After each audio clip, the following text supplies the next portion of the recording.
কাশ্মীরের পহেলগাম কাণ্ডের পর থেকেই ভারত জুড়ে আলোচনায় পাকিস্তান আর দেশটির মুসলিম সম্প্রদায়। এই ঘটনার পর থেকেই গেল কয়েকদিনে দেশটির বিভিন্ন রাজ্যে মুসলিমদের ঘরবাড়িতে হামলা, মারধর সহ বিভিন্ন ধরনের নিপীড়নের ঘটনা ঘটেছে।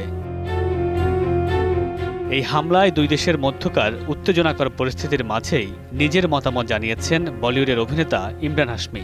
এই অভিনেতা মন্তব্য করেছেন, সন্ত্রাসের কোনো ধর্ম হয় না। সম্প্রতি ইমরান হাশমির সিনেমা গ্রাউন্ড জিরো মুক্তি পেয়েছে। এই সিনেমাও কাশ্মীরকে কেন্দ্র করে। সিনেমার প্রচার সংক্রান্ত একটি গণমাধ্যমের সাক্ষাৎকারে ইমরান বলেন, আমি আশা করি পহেলগাম কাণ্ডের যথাযথ উত্তর দেবে ভারত। ইমরান হাশমি বলেন, অবশ্যই সন্ত্রাসের সঙ্গে ধর্মের কোনো সম্পর্ক নেই। সন্ত্রাসের আদর্শ বিকৃত। আমাদের ধর্ম এসব কখনো শেখায়নি।